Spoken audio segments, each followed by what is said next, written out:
నమస్తే welcome to Zee news afternoon bulletin నేను Manishree bulletin లో ముందుగా హెడ్లైన్స్ చూద్దాం దేశంలో అందుబాటులోకి వచ్చిన అతి పొడవైన తీగల వంతెన సుదర్శన్ సేతు గుజరాత్లో ప్రారంభించిన ప్రధాని మోదీ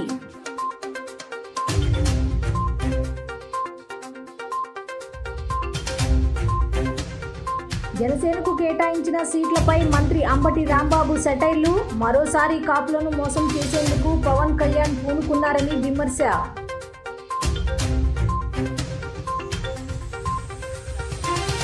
అమృత్ భారత్ పథకం కింద విజయవాడ డివిజన్ను 621 కోట్లతో అభివృద్ధి చేసినట్లు డీఆర్ఎం నరేంద్ర ఆనందరావు పాటిల్ వెల్లడి రైల్వే ప్రయాణికులకు ప్రపంచ స్థాయి సౌకర్యాలు కల్పిస్తున్నట్లు స్పష్టం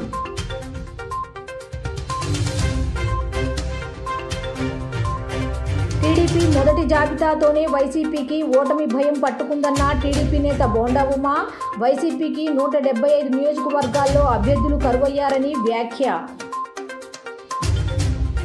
దేశంలో అతి పొడవైన తీగల వంతెన సుదర్శన్ సేతు ప్రజలకు అందుబాటులోకి వచ్చింది. గుజరాత్లోని దేవభూమి ద్వారక జిల్లాలోని ఓకా ప్రధాన భూభాగాన్ని బేట్ ద్వారక ద్వీపాన్ని కలిపే ఈ వంతెనను ప్రధాని నరేంద్ర మోదీ ప్రారంభించారు. దేశంలోనే అతి పొడవైన తీగల వంతెనను ప్రధాని నరేంద్ర మోదీ ప్రారంభించారు. గుజరాత్లోని ద్వారకలో నిర్మితమైన ఈ 2.3 కిలోమీటర్ల పొడవు ఉన్న బ్రిడ్జ్కు సుదర్శన్ సేతు అని పేరు పెట్టారు. ఇది ఓఖా ప్రాంతాన్ని బెట్ ద్వారకతో అనుసంధానిస్తోంది. ద్వారకాధీశ్ ఆలయ సందర్శనకు వచ్చే యాత్రికులకు ఇది చాలా ప్రయోజనకరంగా ఉంటుంది. మొత్తం 979 కోట్ల రూపాయల వ్యయంతో దీనిని నిర్మించారు. 2017 అక్టోబర్లో మోదీ ఈ వంతెన నిర్మాణానికి శంకుస్థాపన చేశారు. जी और निश्चित तौर से और लोगों का अभिवादन स्वीकार कर रहे हैं क्योंकि बड़ी संख्या में हजारों की संख्या में लोग नाव में इस समय सुदर्शन सेतु को दोनों तरफ मौजूद हैं और सुदर्शन सेतु का जैसे आपने बताया कि ये पूरा इसका इलेक्ट्रिफिकेशन जो है वो सोलर पैनल लगाए गए हैं। जो सेतु है सेतु के दोनों तरफ पेडेस्ट्रियन बनाया गया है, फुटपाथ बनाया गया है और उसके ऊपर सोलर पैनल लगाया गया और उसी सोलर पैनल से जो बिजली जनरेट होगी उससे ये रात में इसका शानदार इतना जबरदस्त इसका लुक आता है, इतना शानदार ये पूरा का पूरा जब బీజేపీ ప్రభుత్వాన్ని గద్దె దింపడమే తన లక్ష్యమని చెప్పారు కాంగ్రెస్ అగ్రనేత రాహుల్ గాంధీ. ఆయన నిర్వహిస్తున్న రెండో దశ భారత్ జోడో న్యాయ యాత్ర మొరాదాబాద్ నుంచి తిరిగి ప్రారంభమైంది. ఈ యాత్రలో రాహుల్ గాంధీ సోదరి ప్రియాంక గాంధీ వాద్రా కూడా పాల్గొన్నారు. ఓపెన్ టాప్ జీపులో ఈ యాత్రలో పాల్గొన్న అన్నా చెల్లెలను చూసేందుకు జనం భారీగా తరలివచ్చారు. రాహుల్ ప్రియాంక గాంధీలను స్వాగతిస్తూ పూలవర్షం కురిపించారు. అమ్రోహా నుంచి బులంద్ షహర్, అలీఘర్, హత్రాస్, ఆగ్రా, ఫతేపూర్ సీక్రీ వరకు నిర్వహించిన యాత్రలో రాహుల్తో పాటు ప్రియాంక కూడా పాల్గొన్నారు. ఇక ఈరోజు సమాజ్వాదీ పార్టీ అధినేత అఖిలేష్ యాదవ్ కూడా యాత్రలో పాల్గొనున్నారు. ఆగ్రా అనంతరం ఈ యాత్ర రాజస్థాన్ రాష్ట్రంలోకి ప్రవేశించనుంది. మార్చి 26న యాత్రకు విరామం ఇవ్వనున్నారు. ఎందుకంటే ఫిబ్రవరి 27, 28 తేదీల్లో న్యూఢిల్లీలో జరగనున్న పార్టీ సమావేశాలకు రాహుల్ గాంధీ హాజరు కానున్నారు. ఈ సమావేశాల తర్వాత భారత్ జోడో న్యాయ యాత్ర మార్చి 2 మధ్యాహ్నం 2 గంటలకు ధోల్పూర్ నుంచి తిరిగి ప్రారంభం కానుంది. మొరేనా, గ్వాలియర్, శివపురి, గుణ, షాజాపూర్, ఉజ్జయినితో పాటు మధ్యప్రదేశ్లోని పలు జిల్లాల మీదుగా ఈ యాత్ర సాగనుంది. हिंदुस्तान के सबसे 200 बड़ी कंपनियों की मालिकों की लिस्ट निकालो, ठीक है? उनमें से 90% के कितने मालिक बताओ? कितने? एक भी नहीं। छोड़ो, शायद आप लोग 90% लोग कहते हैं भैया हम हिंदुस्तान की सबसे बड़ी कंपनियों के मालिक नहीं बनना चाहते, तो फिर मैं आपसे पूछूंगा, ठीक है मालिक नहीं बनना चाहते, मालिक बनने का दम नहीं है, तो फिर मैनेजमेंट में आपके लोग कितने हैं? 0। तो प्राइवेट कंपनियों, सबसे बड़ी प्राइवेट कंपनियों में आपका एक आदमी मालिक नहीं, आपके सीनियर मैनेजमेंट में एक बंदा नहीं, ठीक है? अब आप कहो, पता नहीं शायद कहो कि भैया 90% को प्राइवेट कंपनी में नहीं, कुछ नहीं चाहिए, ठीक है? फिर मैं आपसे पूछता हूँ, ये मीडिया वाले जो घूम रहे हैं, मीडिया वाली कंपनी जो है सबसे बड़ी कंपनियां हैं, इनमें से 90% के मालिक कितने? कितने? 0, ठीक है? बड़े बड़े रिपोर्टर के नाम देखो, ये सब के नाम लिस्ट निकालो, इसमें से 90% के कितने? 0, ठीक है? आप कहोगे भैया हमें हिंदुस्तान की सबसे बड़ी कंपनियों में भागीदारी नहीं चाहिए, हमें मीडिया में भी भागीदारी नहीं चाहिए। मैं कहता हूं गलत है, मगर शायद आप लोगों के दिल में यही है। तो फिर मैं आपसे पूछूंगा भैया प्राइवेट अस्पतालों की लिस्ट निकालो, डॉक्टरों की लिस्ट निकालो, इसमें आपके कितने लोग, कितने लोग? जीरो। फिर मैं कहूंगा भैया पता नहीं क्या हो गया, 90% ना प्राइवेट अस्पताल चलाना चाहता है। వచ్చే ఎన్నికల్లో జనసేన అధినేత పవన్ కళ్యాణ్ 24 అసెంబ్లీ సీట్లు 3 పార్లమెంట్ స్థానాలకు ఒప్పుకోవడంపై సైటర్లు వేశారు మంత్రి అంబటి రాంబాబు. పవన్ కళ్యాణ్ ఈసారైనా సీఎం అవుతారని కాపులు భావించారు. కానీ 24 అసెంబ్లీ 3 లోక్సభ సీట్లతో పవన్ సరిపెట్టుకున్నారు. పవన్కు లెక్క ఉందా, ఇదా తిక్క లెక్క అంటూ ఎద్దేవా చేశారు. సీఎం అని గొంతు చించుకున్న కాపులకు పవన్ కళ్యాణ్ షాక్ ఇచ్చారన్న ఆయన టీడీపీతో పొత్తు పెట్టుకుని సీట్లు ప్రకటించుకున్నాడు. 24 అసెంబ్లీ సీట్లు 3 పార్లమెంట్ స్థానాలకు పవన్ కక్కుర్తి పడ్డారని విమర్శించారు. ఇక 175 టార్గెట్తో వైసీపీ ఎన్నికలకు వెళుతుందని ప్రకటించారు. ఈ మేరకు మీడియాతో మాట్లాడిన మంత్రి అంబటి చంద్రబాబుని ముఖ్యమంత్రిని చేయడానికే ఓటు ట్రాన్స్ఫర్ చేయాలి అంటున్నాడు పవన్ కళ్యాణ్. కాపు సామాజిక వర్గానికి వెన్నుపోటు పొడిచాడని మండిపడ్డారు మంత్రి అంబటి. ఒకరి పల్లెకి మూయడం కంటే విలీనం చేసి సినిమాలు తీసుకోవాలని సూచించారు. వంగవీటి రంగ హత్య తర్వాత కమ్మ కాపుకి మధ్య ఉన్న ఆఘాతాన్ని పోడ్చడానికే పవన్ కళ్యాణ్ రాజకీయాల్లోకి వచ్చాడు అని వ్యాఖ్యానించారు. ఇక ముద్రగడను బతికుండగానే వేధించిన వ్యక్తి చంద్రబాబు నాయుడు అని ఆరోపించారు. మరోవైపు అన్న చిరంజీవిని చూసి పవన్ కళ్యాణ్ నేర్చుకోవాలని హితవు పలికారు. చిరంజీవి పార్టీని నడపలేని పరిస్థితిలో విలీనం చేసి సినిమాలు తీసుకుంటున్నాడు. పవన్ కూడా పార్టీ విలీనం చేసి సినిమాలు తీసుకోవాలని పేర్కొన్నారు. కాపు సోదరులు పవన్ కళ్యాణ్ ప్యాకేజీ రాజకీయాలకు బలి కావద్దు అంటూ సంచలన వ్యాఖ్యలు చేశారు మంత్రి అంబటి రాంబాబు. ఇక పొత్తుపై టీడీపీ జనసేనకు క్లారిటీ లేదని, చంద్రబాబు పవన్ కన్ఫ్యూజన్తో ఉన్నారని ఎద్దేవా చేశారు. బీజేపీ ఆశీస్సులున్నాయని పవన్ అన్నారు. కానీ బీజేపీ సింబల్ లేకుండానే పొత్తు ప్రకటన చేశారని దుయ్యబట్టారు. 3 పార్లమెంటు స్థానాలకి మాత్రమే పోటీ చేయబోతుంది అనేది ఇంకొకటి రహస్యంగా పెట్టారు. మరి అది నిజమో ఒట్టిదో? భారతీయ జనతా పార్టీ కూడా ఈ పొత్తులో ఉంది అని చెప్పారు. కానీ వెనక సింబల్స్ వేసింది గ్లాసు సైకిలే వేశారు లోగోలో. పొత్తులో ఉందో లేదో వాళ్ళు చెప్పటం తప్ప భారతీయ జనతా పార్టీ వాళ్ళు మేము పొత్తులో ఉన్నామని ఇంతవరకు చెప్పలా. మేము జనసేన కలిసి పోటీ చేస్తున్నాం అన్నారు తప్ప మేము తెలుగుదేశము జనసేన పోటీ చేస్తున్నామని చెప్పినటువంటి సందర్భమే లేదు. కానీ వీళ్ళిద్దరూ మాత్రం భారతీయ జనతా పార్టీ మాతో పొత్తులో ఉంది, 6 సీట్లు కూడా ప్రకటిస్తామని చెప్పారు. సరే, ఉండా మాకేం అభ్యంతరం లేదు, లేకపోయినా మాకేం అభ్యంతరం లేదు. నేను టోటల్గా చెప్పదలుచుకుంది ఏంటంటే చాలా కన్ఫ్యూజన్గా ఉన్నారు. ఎక్కడా స్పష్టత లేదు. పొత్తులో మాత్రం స్పష్టత ఉంది. ఇవాళే కాదు, నారా చంద్రబాబు నాయుడు గారిని స్కిల్ స్కామ్లో 52 రోజులు జైల్లో పెట్టిన రోజునే పవన్ కళ్యాణ్ గారు ఎగేసుకుంటూ వెళ్ళి రాజమండ్రి సెంట్రల్ జైల్లో ఆయన పలకరించి బయటకు వచ్చి మేము పొత్తుతో వెళ్తున్నామని చెప్పాడు. అప్పుడు సీట్లు కూడా లేదు, ఏమీ లేదు. పొత్తులో వెళ్తున్నామని చెప్తే చాలామంది అమాయకులైనటువంటి జన సైనికులు, అమాయకులైనటువంటి కాపు సోదరులు ఏమనుకున్నారంటే ఈ పొత్తులో ఈసారి మా పవన్ కళ్యాణ్ ముఖ్యమంత్రి అయిపోతాడు, గ్యారంటీగా ముఖ్యమంత్రి అయిపోతాడు అని అనుకున్నారు. ఎందుకంటే అంతకు ముందు కూడా చాలా సందర్భాల్లో జన సైనికులు, మా కాపు సోదరులు సీఎం సీఎం అని పాపం గొంతు చించుకొని అరిసేవారు. ఈసారి ఎలా అయినా సరే సీఎం అవుతాడు మా పవన్ కళ్యాణ్ అని. చంద్రబాబు నాయుడుతో కలిసిన తర్వాత గ్యారంటీగా సీఎం అయిపోతాడని ఒక భ్రమంలో పడ్డారు. శనివారం సాయంత్రం శంషాబాద్లోని port గ్రాండ్లో APCC chief YS Sharmila Reddy తనయుడు వైఎస్ రాజారెడ్డి ప్రియాల రిసెప్షన్ ఘనంగా జరిగింది.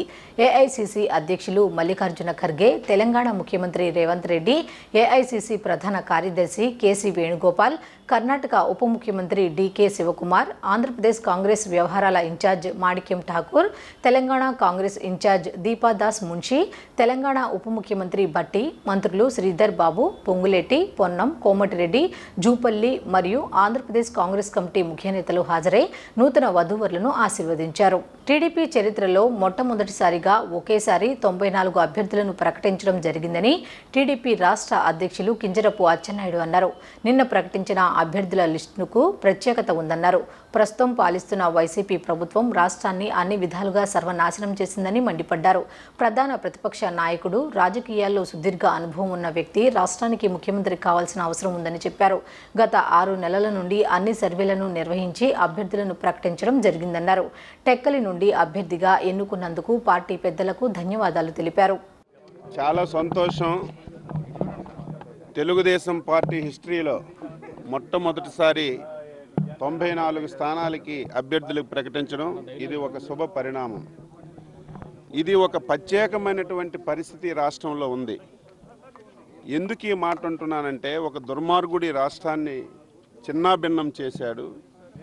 ఈ రాష్ట్రాన్ని కాపాడుకోవలసినటువంటి గురుతరమైనటువంటి బాధ్యత అనుభవం కలిగినటువంటి నాయకుడు, ప్రధాన ప్రతిపక్ష నాయకుడు చంద్రబాబు నాయుడు గారిపై ఉంది. కాబట్టి గత 6 మాసాల నుంచి చాలా పిన్ పాయింట్గా అన్ని సర్వేలు చేయడం కానీ, వ్యక్తిగతంగా సమాచారం తీసుకొని ఈరోజు ఎక్కడ ఎవరికి ఇబ్బంది లేకుండా ఈరోజు అభ్యర్థుల్ని ప్రకటించారు. చాలా మంచి పరిణామం. అందులో భాగంగా టెక్కల్ నియోజకవర్గానికి నన్ను శాసనసభ్యుడిగా అధ్యక్షుల వారు, మా యువ నాయకుడు లోకేష్ బాబు గారు ఒక అచంచలమైనటువంటి నమ్మకం, విశ్వాసంతో ఈరోజు ప్రకటించారు. వాళ్ళ నమ్మకాన్ని ఎక్కడ కూడా వమ్ము చేయకుండా విశ్వవిఖ్యాత నట సార్వభౌముడు నందమూరి తారక రామారావు గారు గతంలో ప్రాతినిధ్యం వహించినటువంటి నియోజకవర్గం, మళ్ళీ ఈ నియోజకవర్గంలో తెలుగుదేశం పార్టీ డంపింగ్ మెజార్టీతో గెలిచి మళ్ళీ చంద్రబాబు నాయుడు గారికి, లోకేష్ బాబు గారికి కానుకగా ఇవ్వడానికి అన్ని ప్రయత్నాలు చేస్తాం. రైలు ప్రయాణికులకు ప్రపంచ స్థాయి సౌకర్యాలు కల్పించనున్నట్లు డీఆర్ఎం నరేంద్ర ఆనందరావు పాటిల్ వెల్లడించారు. అమృత్ భారత్ పథకం కింద విజయవాడ డివిజన్ వ్యాప్తంగా వివిధ రైల్వే స్టేషన్లను 621.37 కోట్ల రూపాయలతో అభివృద్ధి చేసినట్లు వివరించారు. డీఆర్ఎం కార్యాలయంలో నిర్వహించిన సమావేశంలో ఆయన మాట్లాడారు. డివిజన్ వ్యాప్తంగా ప్రమాదకరంగా ఉన్న 25 లెవెల్ క్రాసింగ్లను ఎత్తివేసి వాటి స్థానంలో ఆర్యూబీ నిర్మాణం చేపట్టామన్నారు. ఫేజ్ 1లో డివిజన్ పరిధిలోని అనకాపల్లి, భీమవరం టౌన్, ఏలూరు, కాకినాడ టౌన్, నర్సాపూర్, నిడదవోలు, ఒంగోలు, సింగరాయకొండ, తాడేపల్లిగూడెం, తెనాలి, తుని స్టేషన్లలో 270 కోట్ల రూపాయలతో అభివృద్ధి పనులు వేగంగా జరుగుతున్నట్లు వివరించారు. అలాగే మరో 11 ముఖ్య రైల్వే స్టేషన్లో సర్క్యులేటింగ్ ఏరియా, అత్యాధునిక మరుగుదొడ్లు, ప్లాట్ఫామ్ల ఆధునీకరణ, ఫుట్ ఓవర్ బ్రిడ్జ్లు, లిఫ్ట్లు, ఎస్కలేటర్లు అందుబాటులోకి తెచ్చినట్లు చెప్పారు. అనపర్తి, మచిలీపట్నం, బాపట్ల, చీరాల, రాయనపాడు, గుణదల, సామర్లకోట, యలమంచిలి, గుడివాడ రైల్వే స్టేషన్ల అభివృద్ధికి 460 కోట్ల రూపాయలు ఖర్చు చేశామన్నారు. ఈ నెల 26న గుణదల రైల్వే స్టేషన్ ప్రారంభోత్సవ కార్యక్రమానికి గవర్నర్ అబ్దుల్ నజీర్ ముఖ్య అతిథిగా పాల్గొంటారని తెలియజేశారు. ఈ సమావేశంలో ఏడీఆర్ఎంలు శ్రీకాంత్, శ్రీనివాసరావు తదితరులు పాల్గొన్నారు. This press brief has been called for announcing a very good news for Vijayawada division. Our Honorable Prime Minister Shri Narendra Modi ji will be inaugurating, laying foundation stone at more than 2,000 locations simultaneously across the country. Out of that, there are 35 locations which are in Vijayawada division. There will be 24 rail under bridges and 11 stations of Vijayawada division under Amrit Bharat station scheme. In fact, this year the budget has been very promising for the state of Andhra Pradesh and particularly for the Vijayawada division, and a staggering amount of 9,138 crores of rupees have been allotted by the central government for the financial year 24-25. This is the highest ever allocation for the budgetary allocation for the state of Andhra Pradesh ever. Coming back to the Amrit Bharat station schemes, total 72 stations of Andhra Pradesh state have been selected in this Amrit Bharat scheme, which was launched in August 2023 by Honorable Prime Minister. We will share you the list of all these 72 stations. Out of that, 21 stations are from Vijayawada division, and we had already inaugurated 11 stations in the first phase. Now the remaining stations will be inaugurated in the second phase. Presently, if we talk about pan-India basis, this Amrit Bharat scheme envisages around 1,275 stations across the country. And the Amrut Bharat station scheme, the approach of Amrut Bharat station scheme is a continuous development on a long-term basis. For that purpose, we have been told to make master plans at each and every station, and works will be done in phases, but a master plan will be prepared keeping in view a time space of 50-60 years ahead. ఈ నెల 26వ తేదీన గౌరవ ప్రధానమంత్రి గారు మొత్తం 554 అమృత్ భారత స్టేషన్ల శంకుస్థాపన మరియు 1500 అండర్ పాసెస్ అలాగే రైల్ ఫ్లైఓవర్స్ జాతికి అంకితం చేసే కార్యక్రమంలో వర్చువల్గా పాల్గొంటున్నారు. ఇందులో భాగంగా సౌత్ సెంట్రల్ రైల్వే పరిధిలో 75 అమృత్ భారత స్టేషన్స్, అలాగే విజయవాడ డివిజన్ పరిధిలో 10 అమృత్ భారత స్టేషన్లు, అలాగే 25 అండర్ పాసెస్లో ఈ కార్యక్రమం అనేటువంటి జరుగుతుంది. ఇది ఇండియన్ రైల్వేలోనే అతిపెద్ద కార్యక్రమం అని చెప్పవచ్చు. యాక్చువల్గా సుమారుగా 25 లక్షల వరకు ఈ కార్యక్రమంలో పాల్గొంటున్నారు దేశం మొత్తం మీద, అన్ని జోన్లు అన్ని డివిజన్లో కలుపుకొని. ఈ అమృత భారత స్టేషన్ స్కీమ్ అనేటువంటిది విజయవాడ డివిజన్లో 21 స్టేషన్లో అమలు చేయబడుతుంది. సో ప్రతి స్టేషన్లో కూడా 20 కోట్లు మించి ఈ స్టేషన్లో ఖర్చు చేయడం జరుగుతుంది. ఈ కార్యక్రమంలో, ఈ అభివృద్ధి కార్యక్రమంలో భాగంగా ప్రతి స్టేషన్లోనూ సర్క్యులేటింగ్ ఏరియా డెవలప్ చేయటం, అలాగే ఫసాడ్ ఇంప్రూవ్మెంట్ చేయటం, అలాగే ప్లాట్ఫామ్స్ ఏవైతే సర్ఫేస్ ఉన్నాయో వాటి ఇంప్రూవ్మెంటు, ప్రస్తుతం కవర్ ఓవర్ షెడ్స్ ఏవైతే ప్లాట్ఫామ్ పైన ఉన్నాయో వాటి పూర్తిగా అన్ని ప్లాట్ఫామ్స్కి వర్తించేలాగా దాన్ని వ్యాపింపజేయడం, అందులో భాగంగా మిగతా పాసెంజర్ ఎమ్యూనిటీస్ ఏవైతే ఉన్నాయో వెయిటింగ్ హాల్స్ కానివ్వండి, బుకింగ్ ఏరియాస్ కానివ్వండి, అదర్ పబ్లిక్ టాయిలెట్స్ కానివ్వండి, ఇవన్నిటిని కూడా ఇంప్రూవ్ చేయడం, కొత్తగా కల్పించడం అనేటువంటి జరుగుతుంది. టీడీపీ జనసేన అభ్యర్థుల ప్రకటనతో తాడేపల్లి ప్యాలెస్ కింద భూకంపం, వైసీపీ నేతలకు వణుకుడు రోగం వచ్చిందని టీడీపీ పొలిట్ బ్యూరో సభ్యులు మాజీ మంత్రి ఆనంద్ బాబు వ్యంగ్యం ప్రదర్శించారు. ముఖ్యమంత్రి పదవి అడ్డుపెట్టుకుని కేసుల నుంచి తప్పించుకుంటున్న జగన్ రెడ్డి ఎన్నికల తర్వాత జైలుకెళ్లడం, వైసీపీ కార్యాలయాలు అద్దెకివ్వడం ఖాయమని ఆయన జోష్యం చెప్పారు. టీడీపీ జనసేన ఉమ్మడి తొలి జాబితాను ప్రకటించిన సంగతి తెలిసిందే. ఈ నేపథ్యంలో వైసీపీ నాయకులు టీడీపీ జనసేనలపై విమర్శనాత్మకంగా వ్యాఖ్యలు సంధిస్తున్నారు. ఈ సందర్భంగా టీడీపీ సీనియర్ నేత నక్కా ఆనందబాబు వైసీపీ వ్యాఖ్యలను తిప్పికొట్టే ప్రయత్నం చేశారు. ఈ సందర్భంగా ఆయన మాట్లాడుతూ టీడీపీ జనసేన పొత్తు ప్రజలు కావాలనుకుంటున్నది, మనస్ఫూర్తిగా వారు మెచ్చినది అని చెప్పారు. టీడీపీ ఎవరితో పొత్తు పెట్టుకుంటే జగన్ రెడ్డికి వైసీపీ నేతలకు ఏంటి సమస్య అని ప్రశ్నించారు. ప్రజాస్వామ్యంలో పొత్తులు సహజమని అన్నారు. దుర్మార్గుడు, దుష్టుడు, పనికి మాలిన ప్రభుత్వాన్ని నడుపుతున్న వ్యక్తిని సాగనంపడానికి, ప్రభుత్వ వ్యతిరేక ఓటు చీలకుండా ఉండడానికి పొత్తులు అవసరం ఉందని అన్నారు. పవన్ కళ్యాణ్ను తప్పుపడుతున్న వైసీపీ కాపు నేతలు అధికారంలోకి వచ్చాక జగన్ రెడ్డి తమ వర్గానికి చేసిన ద్రోహాన్ని గుర్తెరిగి మాట్లాడాలని అన్నారు. టీడీపీ జనసేన కలయికపై నోరు పారేసుకుంటున్న మంత్రులు, మాజీ మంత్రులు, వైసీపీ ఎమ్మెల్యేలకే జగన్ రెడ్డి సీట్లు ఇస్తాడనే నమ్మకం లేదన్నారు. వైసీపీకి అభ్యర్థులు లేరు అనడానికి తాను ప్రకటించిన ఇన్ఛార్జ్లు, ఎన్నికల్లో పోటీ చేసే అభ్యర్థులు కారణ జగన్ వ్యాఖ్యలే నిదర్శనమని చెప్పారు. తెలుగుదేశానికి గెలుపోటములు కొత్త కాదని, ఓటమి తర్వాత వైసీపీ చాప చుట్టేయడం ఖాయమని చెప్పారు. పొత్తుల కోసం వెంపర్లాడడం, భయపడడం ఏమీ లేదని, మోదీ ఆధ్వర్యంలోని ఎన్డీఏ కూటమిలో, ఇండియా కూటమిలో ఎన్ని పార్టీలున్నాయి అని వ్యాఖ్యానించారు. 50 రోజుల్లో వైసీపీ కథ ముగుస్తుందని ఆనందబాబు తెలియజేశారు. తెలుగుదేశం పార్టీ అధినేత చంద్రబాబు నాయుడు గారు, జనసేన పార్టీ అధినేత పవన్ కళ్యాణ్ గారు ఉమ్మడిగా సీట్ల ప్రకటనతో వైసీపీకి వెన్నులో వణుకు మొదలైంది. తాడేపల్లి ప్యాలెస్ కింద భూకంపం వచ్చినట్టు కనపడతా ఉంది. రాష్ట్రంలో ఎండలు తీవ్రంగా మండిపోతా ఉన్నాయి. తాడేపల్లి ప్యాలెస్ లో మాత్రం ఎన్ని ఏసీలు వేసినా కూడా వీళ్ళకి చెమటలు ఆగట్లా. ఎందుకంటే మా రెండు పార్టీల పొత్తులు చూసి వీళ్ళు ఎందుకు ఇంత ఓవర్గా రియాక్ట్ అవుతున్నారో అర్థం కావట్లా. ఇదేం కొత్తగా పెట్టుకున్న పొత్తు కాదు. మేము ఎప్పటి నుంచో చెప్తున్నాం, ఉమ్మడిగా ఎన్నికలకు వెళ్తాం, నీ భరతం పడతామని చెప్తా ఉన్నాం. మొట్టమొదటి నుంచి కూడా టీడీపీ జనసేన పార్టీ పొత్తు ఏదో ఒక విధంగా చెడగొట్టాలని చెప్పి ఎన్నో రకాలుగా రెచ్చగొట్టే ప్రకటనలు చేయడం అనేది వీళ్ళు రకరకాలుగా చేస్తూ ఉన్నారు.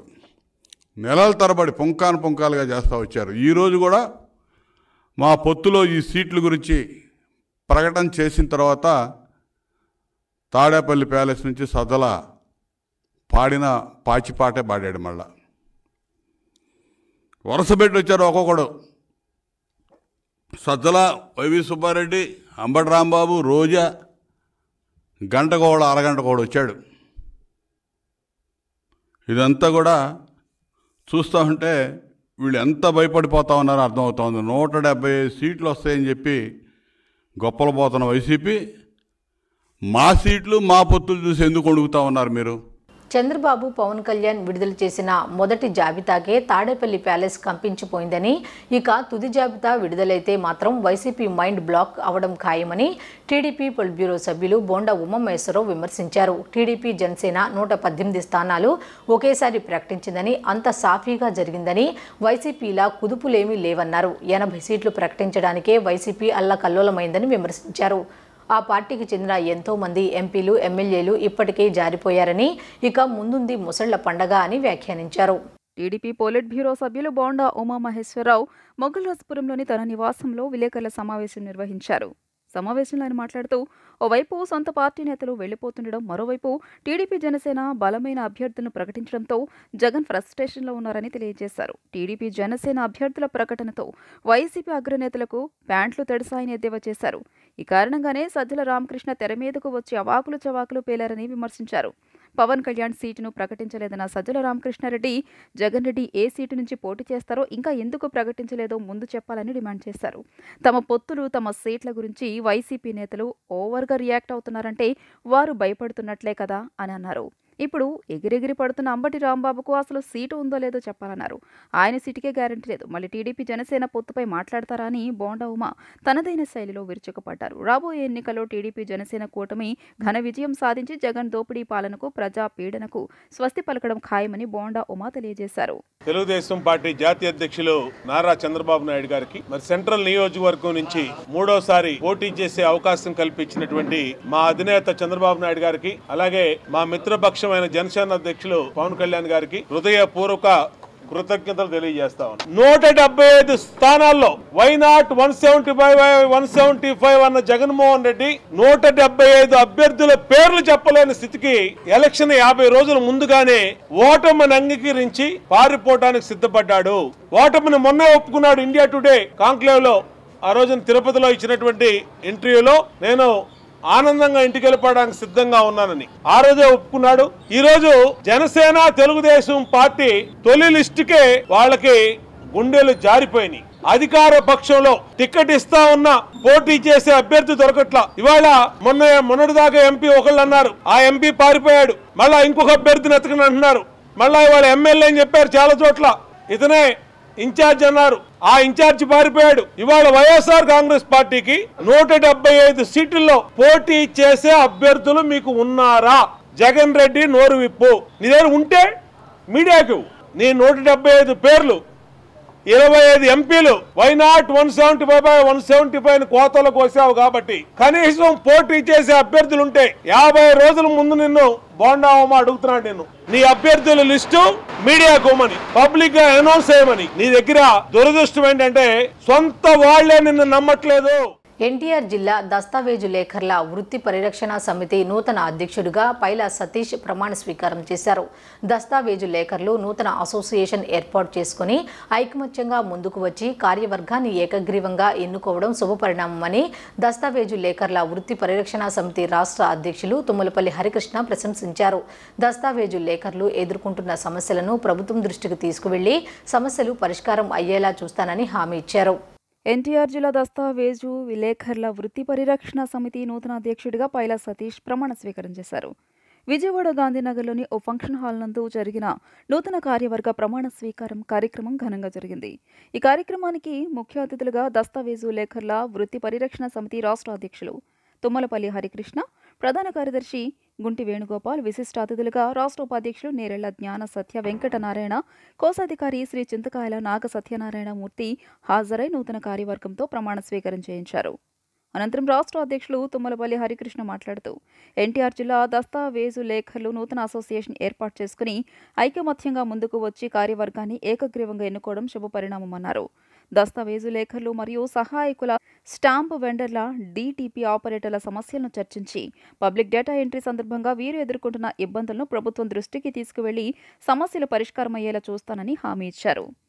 అనంతరం నూతన అధ్యక్షుడు పైలా సతీష్ మాట్లాడుతూ ఎన్టీఆర్ జిల్లా పరిధిలోని దస్తావేజు లేఖలను, సహాయకులను, స్టాంపు వెండర్లను, డీటీపీ ఆపరేటర్లను కలుపుకొని నూతన కమిటీ ముందుకు సాగుతామని తెలియజేశారు. అలాగే ప్రజలకు ప్రభుత్వానికి వారధిగా ఉంటూ గత ఈ 150 ఏళ్లుగా మునసబు, కరణాలు, దస్తావేజు లేఖర్ల పేరుతో ఎన్నో సేవలు అందించామని గుర్తు చేశారు. ప్రభుత్వం దస్తావేజు లేఖర్లకు లైసెన్సులు మంజూరు చేసి వారి వృత్తికి భరోసా కల్పించాలని ఈ సందర్భంగా ప్రభుత్వాన్ని కోరారు. తాము టెక్నాలజీకి, డెవలప్మెంట్కి వ్యతిరేకం కాదని, ప్రజలకు సర్వీస్ చేసేందుకు తాము సిద్ధంగా ఉన్నామని, అలాగే సమాజంలో స్వచ్ఛంద కార్యక్రమాలు చేపట్టి ప్రజలకు తమ వంతు సేవా కార్యక్రమాలు చేసి ప్రభుత్వానికి అండగా ఉంటామని తెలియజేశారు. ఈ కార్యక్రమానికి రాష్ట్ర స్థాయి, జిల్లా స్థాయి, సబ్ డి స్థాయి నాయకులు, దస్తావేజు లేఖర్లు, సహాయకులు, డిటిపి ఆపరేటర్లు, స్టాంప్ వెండర్లు వందలాది మంది పాల్గొని కార్యక్రమాన్ని జయప్రదం చేశారు.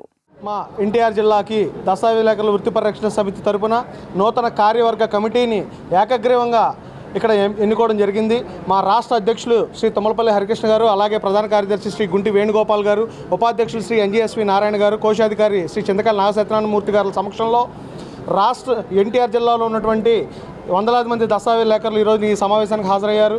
అదే మాదిరిగా భవిష్యత్తులో మా నూతన కార్యవర్గం దస్తావేజు లేఖర్లకు ఏ విధమైన ఇబ్బందులు వచ్చినా కానీ మేమంతా కూడా వారికి అండగా నిలుస్తామని, అదే మాదిరిగా రాష్ట్ర ప్రజలకు, ప్రభుత్వానికి వారధిగా గత 150 ఏళ్లుగా ఈ వృత్తిని కొనసాగిస్తున్న మా అందరికీ కూడా లైసెన్సులు ఏర్పాటు చేయాలని ఈ రాష్ట్ర ప్రభుత్వాన్ని మేము కోరుకుంటా ఉన్నాం. అదే మాదిరిగా రిజిస్ట్రేషన్ విధానంలో ఎటువంటి లోపాలు ఉన్నా కూడా అవన్నీ కూడా మా యొక్క సలహాలు, సూచనలు కూడా తీసుకొని రాష్ట్ర ప్రభుత్వం మెరుగుపరిస్తే టెక్నాలజీకి, డెవలప్మెంట్కి ఎటువంటికి మేము వ్యతిరేకం కాదని, మేము ఎప్పుడూ కూడా రాష్ట్ర ప్రభుత్వానికి విధేయులుగా ఉన్నామని చెప్పి ఈ సందర్భంగా మరోసారి గుర్తు చేస్తూ, మా అందరినీ ఈ విధంగా ఎన్నుకున్నటువంటి ఎన్టీఆర్ జిల్లా దస్తావేజు లేఖర్లను, డిటిపి ఆపరేటర్లను, స్టాంప్ వెండర్లకు, అలాగే సహాయకులకు మరియు మమ్మల్ని ఎంపిక చేసినటువంటి రాష్ట్ర కమిటీ వారికి ప్రత్యేకంగా మా కృతజ్ఞతలు తెలియజేస్తా ఈ అవకాశం ఇచ్చినందుకు మీ అందరికీ కూడా మా నమస్కారం. దస్తావేజు లేఖర్ల వృత్తి పరిరక్షణ సమితి ఆంధ్రప్రదేశ్ తరఫున ఈ రోజున ఎన్టీఆర్ జిల్లాకి నూతన కార్యవర్గాన్ని ఎంపిక చేయడం జరిగింది. ఆ నూతన కార్యవర్గం యొక్క ప్రమాణ స్వీకారోత్సవాన్ని ఈ రోజున ఇక్కడ ఏర్పాటు చేసుకోవడం జరిగింది. గత 100 సంవత్సరాలకు పైబడి డాక్యుమెంట్ రైటర్స్గా వృత్తిని కొనసాగిస్తున్నటువంటి మేము గత 60 సంవత్సరాల నుంచి మరి యొక్క సంఘాన్ని ఏర్పాటు చేసుకుని దస్తావేజు లేఖర్ల యొక్క సమస్యల్ని అనుక్షణం పరిశీలన చేస్తూ వాటి పరిష్కార మార్గాలను చూస్తూ ముందుకు సాగడం జరుగుతోంది. మరి ఈ యొక్క దస్తావేజు లేఖల వృత్తి పరిరక్షణ సమితి ఆంధ్రప్రదేశ్ని రాష్ట్ర వ్యాప్తంగా మరి ముందుకు తీసుకెళ్లాలనే ఉద్దేశంతో ఈ యొక్క ఒక్కొక్క జిల్లాకి ఒక కమిటీని ఎంపిక చేసుకోవడం జరిగింది. అందులో భాగంగా ప్రప్రథమంగా ఎన్టీఆర్ జిల్లాకి మరి నూతన కార్యవర్గాన్ని ఎంపిక చేసుకోవడం, దాని యొక్క ప్రమాణ స్వీకార కార్యక్రమాన్ని ఈరోజు ఏర్పాటు చేసుకోవడం జరిగింది. భూతద్దం భాస్కర్ నారాయణ చిత్రం హర్రర్ కామెడీతో కూడిన పూర్తి వినోదాత్మక చిత్రమని హీరో శివకందుకూరి అన్నారు. ఈ చిత్రం అన్ని రకాల వర్గాల ప్రేక్షకులకి నచ్చుతుందని చెప్పారు. మార్చి 1న ప్రేక్షకుల ముందుకు వస్తున్న ఈ చిత్రాన్ని ప్రతి ఒక్కరూ ఆదరించాలని కోరారు. విజయవాడ నగరంలో భూతద్దం భాస్కర్ నారాయణ చిత్ర యూనిట్ సందడి చేసింది. చిత్ర ప్రమోషన్లో భాగంగా మురళీ ఫార్చ్యూన్ రోడ్లోని ఒక హోటల్లో ఏర్పాటు చేసిన విలేకరుల సమావేశంలో చిత్ర హీరో శివకందుకూరి మాట్లాడుతూ, భూతద్దం భాస్కర్ నారాయణ చిత్రం హర్రర్ కామెడీతో కూడిన పూర్తి వినోదాత్మక చిత్రమని అన్నారు. మార్చి 1వ తేదీన ప్రేక్షకుల ముందుకు రానుందని తెలియజేశారు. ఇప్పటికే విడుదలైన టీజర్ ట్రైలర్కు ప్రేక్షకుల నుంచి మంచి స్పందన వస్తుందని తెలియజేశారు. ఆంధ్ర కర్ణాటక సరిహద్దులో జరిగిన హత్యలను దిష్టిబొమ్మ హత్యలుగా సాగే కథలో పోలీసులకు అంతు చిక్కని కేసును హీరో ఎలా పరిష్కరించాడు అనేది సినిమాలో చూడొచ్చని అన్నారు. ఒక్క క్లూ కూడా వదలకుండా హత్యలు చేసే ఓ సీరియల్ కిల్లర్ కేసుని డిటెక్టివ్ భూతద్దం భాస్కర్ నారాయణ ఎలా పరిష్కరించాడు అనేది చాలా థ్రిల్లింగ్గా ఉంటుందన్నారు. ఈ చిత్రాన్ని ప్రేక్షకులు ఆదరించాలని కోరారు.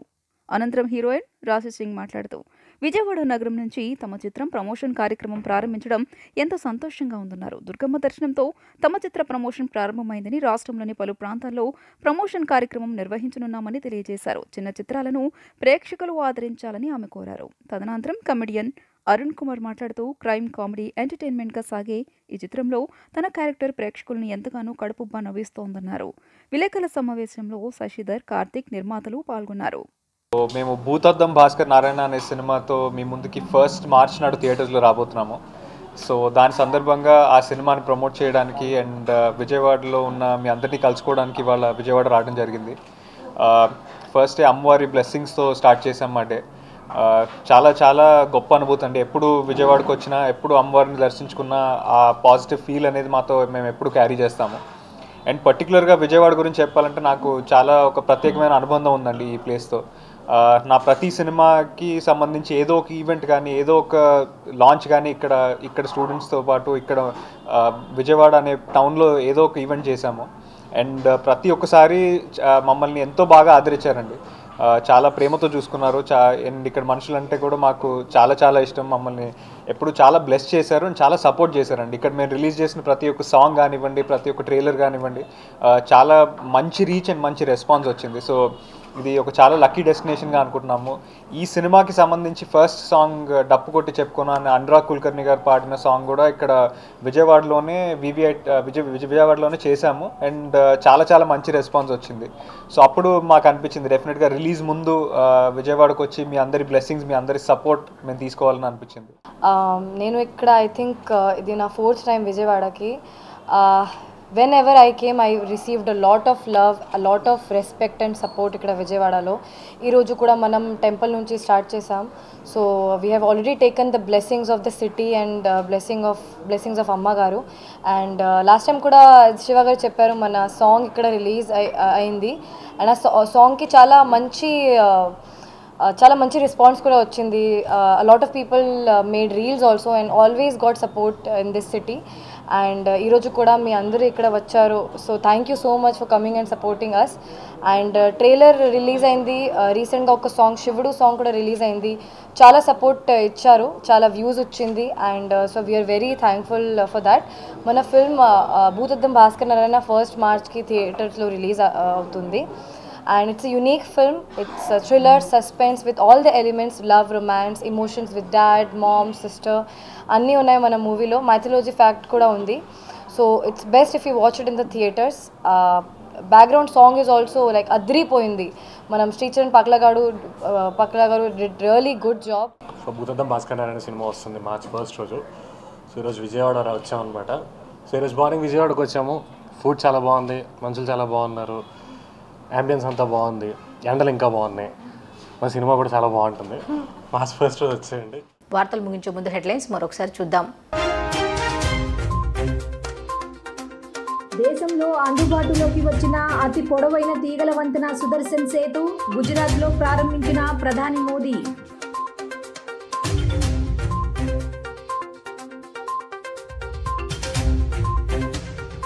జనసేనకు కేటాయించిన సీట్లపై మంత్రి అంబటి రాంబాబు సెటైర్లు. మరోసారి కాపులను మోసం చేసేందుకు పవన్ కళ్యాణ్ పూనుకున్నారని విమర్శ.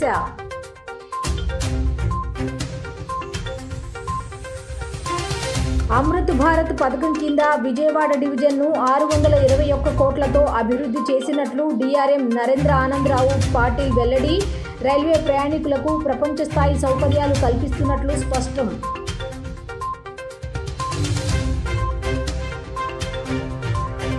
టీడీపీ మొదటి జాబితాతోనే వైసీపీకి ఓటమి భయం పట్టుకుందన్న టీడీపీ నేత బోండా ఉమా. వైసీపీకి 175 నియోజకవర్గాల్లో అభ్యర్థులు కరువయ్యారని వ్యాఖ్య. ఈ వార్తలు ఇంతటితో సమాప్తం. తిరిగి రాత్రి 7:30 బులెటిన్లో కలుద్దాం. అంతవరకు సెలవు. నమస్కారం.